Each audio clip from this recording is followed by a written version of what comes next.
और हमने भी कहीं ना कहीं कोई चीज का प्रत्यक्ष देखा है कि जहां जहां कोई व्यवस्था चल रही होती है वहां उसका कोई व्यवस्थापक भी होता है। जैसे पतंजलि में एक व्यवस्था चल रही है, गुरुकुल की व्यवस्था है, हॉस्पिटल की व्यवस्था है, कॉलेज की, यूनिवर्सिटी की व्यवस्था है, तो इस सारी व्यवस्था के पीछे व्यवस्थापक है ना, स्वामी जी और आचार्य जी। तो ये हमने प्रत्यक्ष देखा है कि कोई व्यवस्थापक नहीं हो तो जंगल में कहाँ ये व्यवस्थाएं चलती हैं। तो इस प्रत्यक्ष के आधार पे फिर हमने सृष्टि में अनुमान लगाया कि भाई सृष्टि में भी ये जो इतनी अच्छी व्यवस्था चल रही है तो कोई ना कोई तो व्यवस्थापक जरूर होगा, और वो बड़ी व्यवस्था है तो व्यवस्थापक भी कोई बड़ा ही होगा, कोई सामान्य मनुष्य नहीं हो सकता है, कोई योगी मनुष्य भी नहीं हो सकता है। तो हमने जो अनुमान से जाना वो भी प्रत्यक्ष के आधार पे जाना, शब्द से जो जाना वो भी प्रत्यक्ष के आधार पे जाना। और अभी यदि ब्रह्म का या आत्मा का जो पूर्ण ज्ञान है या अंतिम ज्ञान है या साक्षात्कार है वो फिर प्रत्यक्ष प्रमाण से ही होगा। तो करना क्या है? करना ये है कि बौद्धिक स्तर पे जब तक चीजें समझ में नहीं आई तो बुद्धि से ही जानने का प्रयास करना है।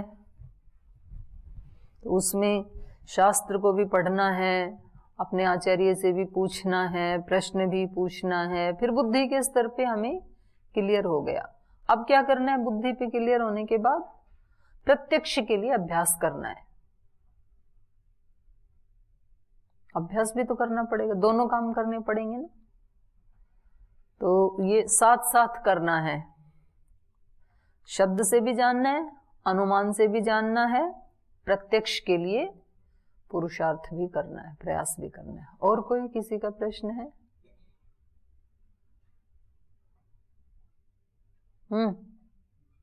एक दिन पहले आपने मनोमय कोश के बारे में बताया था, तो जो पांचों कोश होते हैं उनका स्वरूप क्या होता है, उनसे बाहर पार करने का क्या मतलब होता है? पंचकोश बताई है ना जी। तो जो ये स्थूल शरीर है इसको तो अन्नमय कोश कहते हैं, ये अन्न से ही चलता है ना ये। आप एक काम करो, क्योंकि ये बड़ा हो जाएगा, अपनी जो पुस्तक है प्राणायाम रहस्य, एक बार उसको पढ़ के आओ। उसमें बहुत विस्तार से लिखा है पांचों कोशों के बारे में, और उसमें जो समझ में ना आए वो फिर कल पूछ लेना, ठीक है ना। ये काफी बड़ा है ये पांचों कोश वाला। तो इस पाठ से संबंधित कोई प्रश्न है तो पूछ सकते हैं। तो चलो आगे।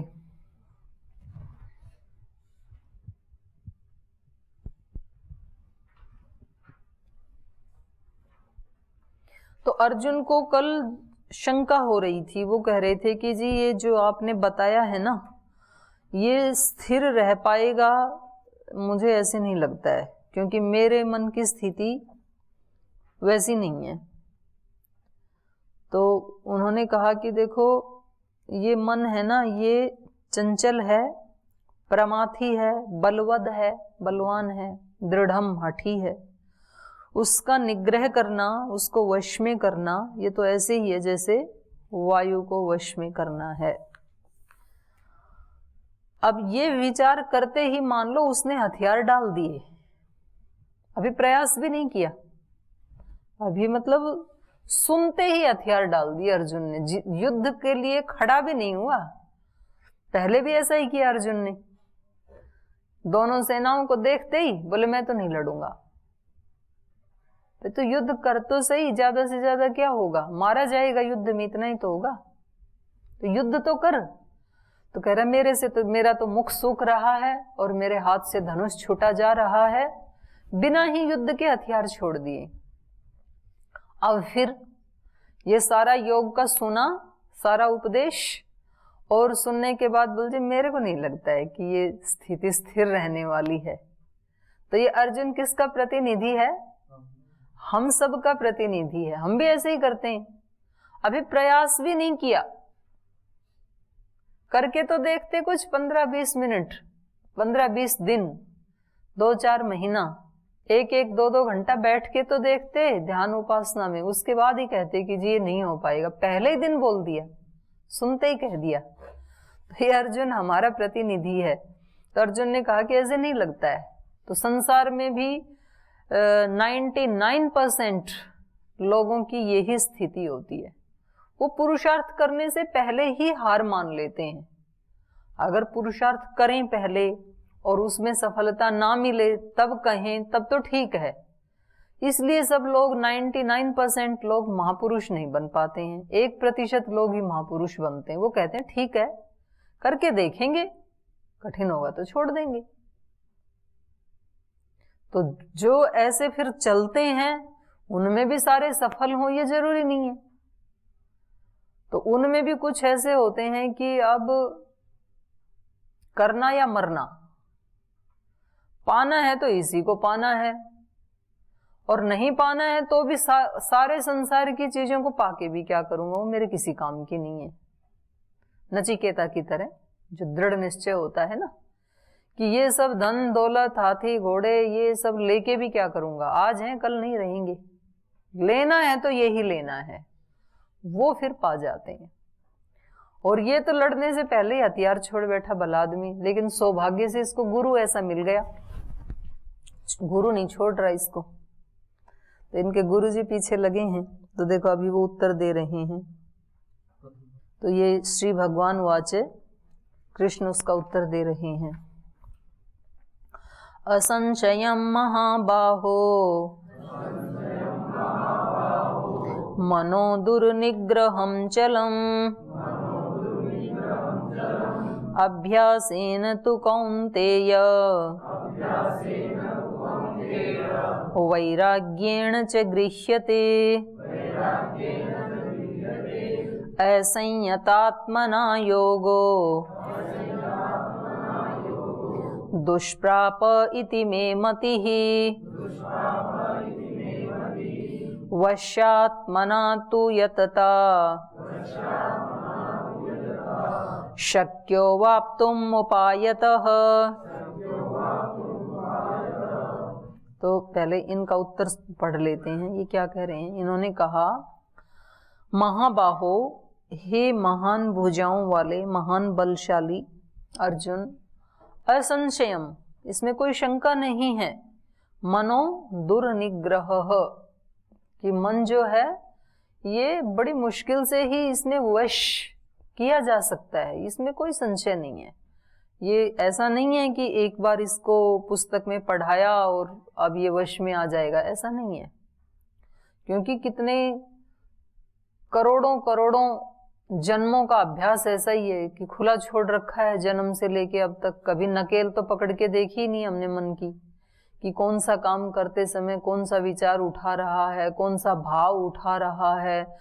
हमने तो कभी इसको पकड़ा भी तो मुश्किल से 24 घंटे में एक बार 10 मिनट के लिए संध्या काल में पकड़ के देखा, तभी पकड़ में नहीं आता है।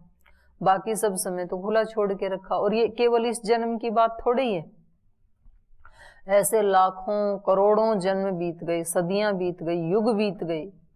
तो निश्चित रूप से अब इसको वश में लाना, जैसे मान लो कोई बहुत बड़ा सा जबरन कुत्ता हो, तगड़े कुत्ते होते हैं ना, और उसकी चेन आपने छोड़ दी, हाथ से खोल दिया उसको, अब वो चला गया 2, 4, 5 किलोमीटर। अब उसको वापस लाने में कितनी देर लगेगी, आपको कितनी दूर जाना पड़ेगा उसको वापस लाने में? 5 किलोमीटर ही जाना पड़ेगा, 5 आना पड़ेगा। तो यहाँ इस स्थिति में उसको लाने के लिए 10 किलोमीटर की यात्रा करनी पड़ेगी आपको। तो मन को इतना ज्यादा ढीला छोड़ा है, तो अब उसको दोबारा उस ट्रैक पे लाने के लिए कठिनाई तो है ही। तो इन्होंने कहा असंशयम महाबाहो, निश्चित रूप से ये ठीक है कि इसको मन में करना। असंशयम महाबाहो मनो दुर्निग्रहम चलम, क्योंकि ये चंचल है, इसमें भी कोई दो राय की बात नहीं है। इसका स्वभाव ही चंचल है, स्थिर नहीं है इसका स्वभाव मन का। अभ्यास, जैसे इनका कल बताया था ना, अग्नि का जल का अपना अपना स्वभाव है, एक शीतल है एक गर्म है, ऐसे मन का स्वभाव क्या है? चंचल है। लेकिन उस चंचलता को कैसे उसको ट्रैक चेंज किया जा सकता है? अभ्यासेन तो कौन्तेय वैराग्येण च गृह्यते। अभ्यास और वैराग्य के द्वारा, अभ्यास और वैराग्य के द्वारा उसका स्वभाव बदल जाएगा ऐसा नहीं है। अभ्यास और वैराग्य के द्वारा उसकी गति बदल जाएगी। जो अभी संसार की तरफ जा रही है वो गति फिर ब्रह्म की तरफ लग जाएगी। तो आज जो हमें बाधक लग रहा है कल वो हमें साधक दिखाई देगा, हमारा बहुत बड़ा मित्र बन जाएगा, वो अच्छा मन बन जाएगा, सौमनस्य, नमन बन जाएगा, अमन बन जाएगा। लेकिन बात आके वहीं टिक जाती है, चाहे योग दर्शन हो, चाहे गीता हो, या कोई बौद्ध दर्शन हो, कोई भी मत संप्रदाय हो, बात आके कहाँ रुकती है? अभ्यास पे। अभ्यास करना पड़ेगा। अभ्यासेन तु कौन्तेय वैराग्येण च गृह्यते। अभ्यास वैराग्याभ्याम तन्निरोधः। अभ्यास वैराग्य से उन वृत्तियों का निरोध होता है। यहाँ भी वही बात कह दी, सांख्य दर्शन में भी वही बात कह दी कि अभ्यास और वैराग्य से उनको रोका जा सकता है। तो ठीक है, अभ्यास करेंगे, उसमें कौन सी दिक्कत है? हमारे पास अभ्यास करने के लिए टाइम है, हमारे पास अभ्यास करने के लिए युवावस्था है, कितनी अच्छी बात है। अगर यही बात किसी को 70-80 वर्ष में मालूम पड़े, उससे पहले किसी ने बताया ही ना हो, तो फिर उसको लगेगा बेचारे को कि अभी तो शरीर में शक्ति भी नहीं रही, कितना करूं। उसको भी करना चाहिए, क्योंकि 80 वर्ष का यदि हो गया और 8 महीने ही और जीवन के बचे हैं, तो 8 महीने से तो शुरू करे, तो अगले जन्म में फिर वैसा ही करेगा। एकदम किसी न किसी दिन तो अभ्यास शुरू करना ही होगा ना, वो तो पहला ही दिन होगा। तो ये 80 वर्ष आयु तो इस शरीर की, आत्मा की तो कोई आयु नहीं है, अनंत काल है हमारे सामने। तो उसको भी हताश नहीं होना चाहिए कि भाई मेरा तो जीवन गया। जीवन यही तो गया, और तो अनंत काल है तेरे सामने। तो फिर व्यक्ति के पास 8 महीने बचे हैं, तो वो 8 महीने भी नहीं करता है, बोले अब तो मेरे को मुश्किल से 8 महीने का जीवन बचा है, क्योंकि मेरे को डायबिटीज है, कैंसर हो गया, इतना रोगों का घर बन गया, शरीर इतना कमजोर है, तो मुश्किल से 1 साल और चलेगा। अब तो अगले जन्म में करेंगे, अगले जन्म में तो मैं शुरू से ही लग जाऊंगा, क्योंकि मेरे पास ये बुद्धि है। ये बुद्धि जो आज मिली है आपको, ये तो कई जन्मों में मिल चुकी, लेकिन आपने उस बुद्धि का सम्मान नहीं किया। सम्मान का मतलब है अभ्यास शुरू नहीं किया।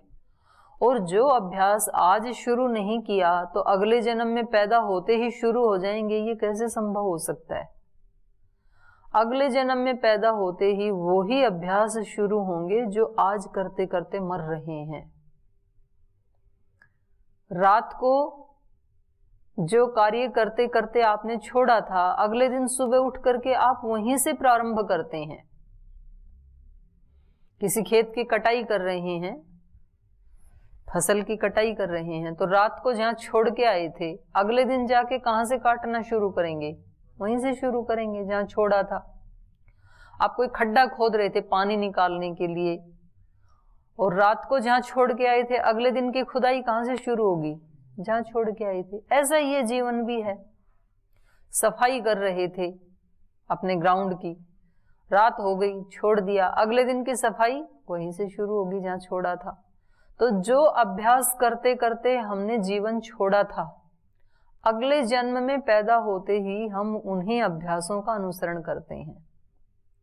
मतलब मेजॉरिटी उन अभ्यासों की होती है। कोई इक्का दुक्का और भी पिछले जन्मों का भी अपना फल देने के लिए आ जाता है, लेकिन ज्यादातर अभ्यास, और इसके प्रत्यक्ष प्रमाण भी मिले हैं।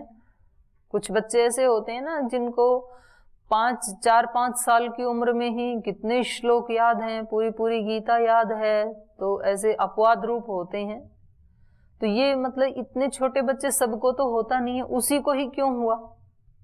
तो जरूर पिछले जन्म में कोई इसी प्रकार का विद्या अभ्यास करता हुआ कोई विद्वान रहता हुआ शरीर छोड़ा होगा, तुरंत फिर वहीं से यात्रा शुरू हो गई। ऐसे कुछ बच्चे शुरू से ही वो होते हैं सिद्धि संपन्न, जन्म सिद्ध होते हैं ना, तो ये कहां से मिली सिद्धि? जन्म से उसको पिछले जन्म में साधना करते करते शरीर छोड़ा होगा, तो हमें वो ही मिलेगा। तो इसलिए अभ्यास के लिए एक दिन की भी देर नहीं करनी चाहिए। अगर ये पता है कि कल मेरी मृत्यु होने वाली है, आज का जीवन है मेरे पास, तो आज तो कम से कम अभ्यास करके जाना चाहिए। लेकिन वो आज अभ्यास तभी तो होगा जब पिछले दिनों से मन बनाया होगा, नहीं तो शुरू नहीं होगा, आज भी नहीं होगा। तो हमें बिल्कुल भी ये सोचने की आवश्यकता नहीं है कि ये अभ्यास करना तो बड़ा कठिन है। कोई ऐसा तरीका नहीं है कि पुस्तक पढ़ने से ही बात बन जाए, ऐसा नहीं है। तो हमारे लिए तो बहुत अपॉर्चुनिटी है कि आपके पास समय है, शक्ति है, आयु है, पूर्ण शरीर है।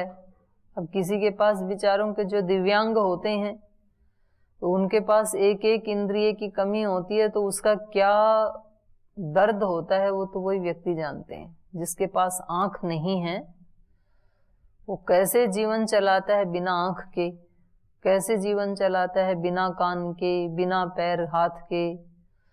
और लेकिन फिर भी यदि उनकी अभीप्सा तीव्र है तो कभी कभी लोग उस स्थिति में भी आंख वालों से ज्यादा अपने जीवन का उत्कर्ष कर लेते हैं, और कभी आंख होते हुए भी व्यक्ति उसके महत्व को नहीं समझता है। तो ये सारी बात है अभ्यासेन तु कौन्तेय वैराग्येण च गृह्यते। अभ्यास और वैराग्य की हमने कितना अभ्यास किया है उस चीज का, तो ये हम रोज इस पे चर्चा करते ही हैं। अभ्यास जो है वो कोई घंटे 2 घंटे का नहीं है, अभ्यास हमारा 24 घंटे करने का होता है। आगे कहा असंयतात्मनः योगो दुष्प्राप इति मे मति। दोनों श्लोकों को निशान लगा लीजिए। स्पष्ट कर दिया और भी अगले श्लोक में उन्होंने कहा कि देखो अर्जुन, जो असंयत आत्मा है, जो अपने ऊपर संयम नहीं करता है, जिसने संयम करने का अभ्यास भी शुरू नहीं किया, वो कभी भी योग को प्राप्त नहीं कर पाएगा। ये मेरा मत है, उसको योग नहीं मिलेगा। असंयत आत्मा, जो असंयत आत्मा है, असंयमी आत्मा है, जिसने अपने आप को वश में नहीं किया है, अपने मन को, अपनी इंद्रियों को पूरा बेरोक टोक छोड़ रखा है, उसके लिए दुष्प्राप योगः इति मे मति। उसके लिए ये योग दुष्प्राप है, उसको प्राप्त नहीं हो पाएगा, बहुत कठिन है। प्राप्त नहीं हो पाएगा ऐसे तो नहीं कहेंगे, जब भी वो संयम करेगा तो उसको हो जाएगा, लेकिन असंयम में रहते हुए प्राप्त नहीं होगा, तो उसके लिए बहुत कठिनाई है। तो जितना जितना अपने आप को व्यक्ति जब मोटा होने लगता है तो एक दिन में थोड़ी ना, ऐसे थोड़ी होता है कि रात को तो ऐसा दुबला पतला सा सोया था और सुबह इतना मिला, ऐसे तो नहीं होता है कभी भी। तो कितने दिन लगते हैं, कुछ महीने, कुछ साल तो लगते हैं ना। तो जब आधा किलो, 1 किलो, 2 किलो वजन बढ़ता है तब व्यक्ति ध्यान ही नहीं देता है। अगर उसी समय ध्यान दे लेता तो उसको वहां कंट्रोल कर लेता, डाइट कंट्रोल करता, व्यायाम करता, प्राणायाम करता, तो इतनी मेहनत नहीं होती। अब वो हो गया 130 किलो या 150 किलो, तो वो वजन कहाँ आएगा फिर? पैरों पे ही आएगा ना ऊपर का वजन। उठाना किसको पड़ेगा? पैरों को। अब पैरों से उठा नहीं जाता है, चला भी नहीं जाता है, बैठा भी नहीं जाता है, फिर मोटापे का कारण डायबिटीज भी हो गई, फिर शुगर भी हो गया, तब अब होश आता है। तो अब तो फिर ज्यादा पुरुषार्थ करना पड़ेगा ना।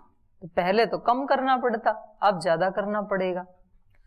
तो इसलिए जब तक समय है, यावत स्वस्थमिदं शरीरम अरुजम यावत जरा दूरतो। जब तक ये शरीर स्वस्थ है और जरा अवस्था दूर है, तब तक ही प्रयास कर लेना चाहिए। नहीं तो ये सारी लापरवाही, ये सारा प्रमाद कहाँ आएगा? हमारे ही सिर पे आना है। जितना भी गंदा अपनी चादर को करेंगे तो धोना किसको है? हमें ही धोना पड़ेगा उसको कभी ना कभी। तो आप बोले कि हम तो फेंक देंगे उस बेडशीट को, नहीं ले आएंगे। तो बाहर की बेडशीट तो फेंक देंगे, ये चित्त वाली बेडशीट कभी नहीं फेंकी जाती है, ये तो वो ही साथ रहेगी। आप बोलेंगे कि प्रलय में तो नष्ट हो ही जाएगी कम से कम, तो कितनी भी गंदी कर लें उस समय तो सब नष्ट हो जाएगा, चित्त तो नष्ट हो जाएगा, लेकिन जिस तरह के संस्कार थे वो अगला चित्त जब नया देंगे ना सृष्टि में, तब वो सारे संस्कार उसी में आ जाएंगे, बीज रूप में रहते हैं ईश्वर की स्मृति में। तो इनसे छुटकारा होने का कोई चांस नहीं, नो चांस। जो मैं बना रहा हूं उसको मुझे ही भुगतना पड़ेगा, या हटाना है तो मुझे ही हटाना पड़ेगा। तो जब इतना ही क्लियर है भाई, अब कोई नान्या पंथा विद्यते नाय, कोई रास्ता ही नहीं बचा है, तो फिर तो आज से शुरू कर देते हैं। जितना जितना होगा कोई बात नहीं है, उसमें धैर्य नहीं छोड़ना है, पूरी धीरज के साथ, क्योंकि धर्म का पहला लक्षण ही क्या है? धैर्य। जितना जितना होगा तो कोई बात नहीं, करेंगे आज से ही। असंयत आत्मना योगो दुष्प्राप इति में मति ही वश्यात्मा तो यतता। और दूसरी तरफ जो वश्यात्मा है, वश्यात्मा मतलब जिसने अपने आप को वश में कर लिया है, वो व्यक्ति यतता, यतन करता हुआ। यतन का मतलब ही ये होता है कि कभी होगा, कभी कभी फेल भी होगा, मतलब सर्वथा सिद्ध हो जाए वो तो फिर यतन की स्थिति नहीं रही ना, वो तो फिर सिद्ध अवस्था हो गई। साधन अवस्था का मतलब ये है कि कभी कभी उसमें पैर फिसलेगा भी, कभी कभी उसमें ठोकर भी लगेगी, तो कोई बात नहीं, फिर उठ के चल पड़ेंगे, उसी को यतत कहा है। वश्यात्मा तो यतता शक्यो अवाप्तुम उपायत।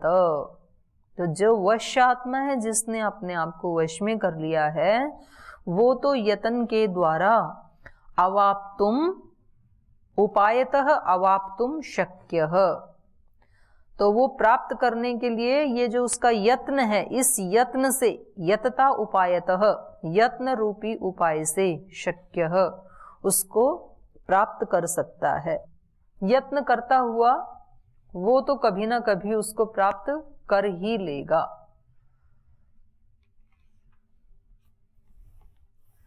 अब अर्जुन देखते हैं क्या कह रहा है, आगे चलिए। अयति श्रद्धयोपेतो योगाच्चलितमानसः अप्राप्य योग संसिद्धिं काम गतिं कृष्ण गच्छति कश्चिन्नो भय विभ्रष्ट छिन्ना भ्रमैव नश्यति अप्रतिष्ठो महाबाहो विमूढ़ो ब्रह्मणः पथि एतन्मे संशयं कृष्ण छेत्तुम् अर्हस्य शेषतः त्वदन्य संशयस्यस्य छेत्ता न ह्युपपद्यते। अर्जुन कह रहा है कि अच्छा ये बताओ, अयति यतन करने वाला तो अपने अभ्यास के द्वारा उसको कभी ना कभी पा ही लेगा, ये आपने बता दिया। लेकिन जो अयति है, जो जिसने पूरा यत्न नहीं किया, चला इस मार्ग पे लेकिन अभ्यास पूरा नहीं किया, थोड़ा बहुत किया भी लेकिन पूरा नहीं किया, अयति। लेकिन श्रद्धया उपेत, लेकिन वो श्रद्धा से युक्त है। श्रद्धा तो है मन में, तो कुछ साधक होते हैं ना ऐसे श्रद्धालु तो होते हैं लेकिन अभ्यास नहीं करते हैं। तो जो अयति है, यति नहीं है लेकिन श्रद्धया उपेत है, श्रद्धा वाला है। और योगात चलित मानसः, योग से जिसका मन चलित हो गया, चलित माने विचलित, योग मार्ग से जो विचलित हो गया, श्रद्धावान भी यत्न नहीं कर पा रहा है, तो वो व्यक्ति अप्राप्य योग संसिद्धिम, अब उसने योग की सिद्धि को प्राप्त नहीं किया, योग का फल नहीं मिला उसको, काम गतिम कृष्ण गच्छति, तो ये बताओ उसकी क्या गति होती है। ठीक है, आप में से है ना अभी भी बैठ के कुछ तो हंस रहे हैं, मैं इतनी गंभीर वार्ता कर रही हूँ, वो अपने साथी के साथ इधर देख के कुछ ना कुछ हंस रहे हैं, तो ऐसे भी तो महानुभाव होते हैं। तो ये कह रहे हैं कि जो यत्न नहीं कर रहा है लेकिन है कैसा, है श्रद्धालु, श्रद्धा तो है उसके मन में लेकिन यत्न नहीं कर रहा है, या कुछ कदम चला और उसके बाद लड़खड़ा गया, पूरे लक्ष्य तक नहीं पहुंचा, तो भाई जिस उस पे पथ पे चल के ऐसे हो कि भाई पता नहीं पहुंचेंगे कि नहीं पहुंचेंगे, तो बिना पहुंचे कहीं ऐसा ना हो कि इधर से भी जाएं उधर से भी जाएं, तो वो अगले श्लोक में पूछेंगे। तो मेरे को ये बताओ कि ऐसे व्यक्ति की क्या गति होती है। चल तो पड़ा था, प्राप्त नहीं कर पाया, श्रद्धा वाला है, उसकी क्या गति होती है वो बताओ। तो ऐसे ऐसे ये वाला प्रश्न पूछने वाले तो कई है ना हमारे में से। और आगे थोड़ा सा और स्पष्ट कर रहे हैं, ये कह रहे हैं कदाचित कच्चित उभय विभ्रष्ट, और जो व्यक्ति कहीं ऐसा तो नहीं है कि दोनों से ही वो विभ्रष्ट हो जाए। दोनों से मतलब संसार से भी, इससे भी, संसार को तो छोड़ा है, संसार में भी मन नहीं लगता है, इसके ऊपर चला नहीं जा रहा है, इसको भी छोड़ दिया। तो कभी ऐसा तो नहीं है कि वो भ्रम छिन्ना भ्रम इव नश्यति,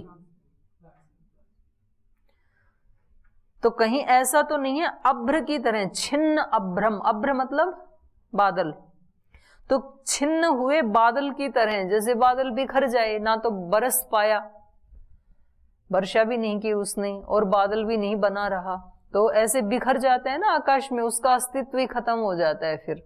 तो ऐसे नष्ट हुए बादल की तरह कहीं ऐसा तो नहीं है कि मतलब वो दोनों तरफ से जाए, कि ना संसार के काम का रहा, दुविधा में दोनों गए, माया मिली ना राम, दुविधा में रहे, मन में संशय रहा, उधर जाऊं कि इधर, अभ्यास करूं कि अभी भी उल्टा भाग लूं, घर चला जाऊं, इस योग के लिए ही कुछ अभ्यास करूं या कहीं जाके कुछ धन कमाऊं, नौकरी आदि दोबारा ढूंढ लूं, क्योंकि ये तो बड़ा कठिन मालूम पड़ता है भाई, इतना मन को वश में कौन करेगा।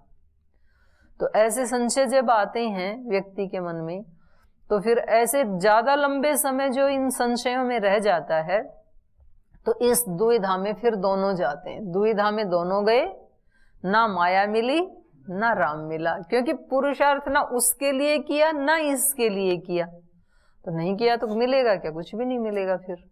तो ये कह रहा है कि कहीं ऐसा तो नहीं है कि भाई इस राह पे चलने वाला यदि धुर नहीं पहुंच पाया, लास्ट शिखर पे नहीं पहुंच पाया, तो वो बादल की तरह नष्ट हो जाए, कहीं उसका बेचारे का जीवन ऐसा ना हो जाए कि ना वो इधर का रहा ना वो उधर का रहा, तो फिर ऐसे मार्ग पे तो फिर पग बढ़ाना ही, फिर तो नहीं बढ़ाना है, वो तो एक आफत मोल लेना है। तो बताओ ये कैसा है। तो ये बहुत अच्छा प्रश्न है और इसका उत्तर वास्तव में हम सबके लिए ही ये उत्तर होगा जो भगवान कृष्ण देंगे। तो कल इसके ऊपर हम विस्तार से चर्चा करेंगे। आज यहीं पाठ को विराम देते हैं।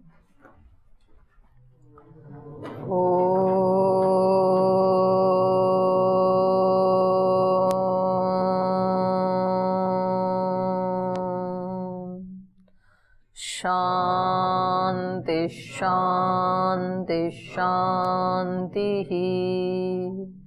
श्री गुरुभ्यो नमः।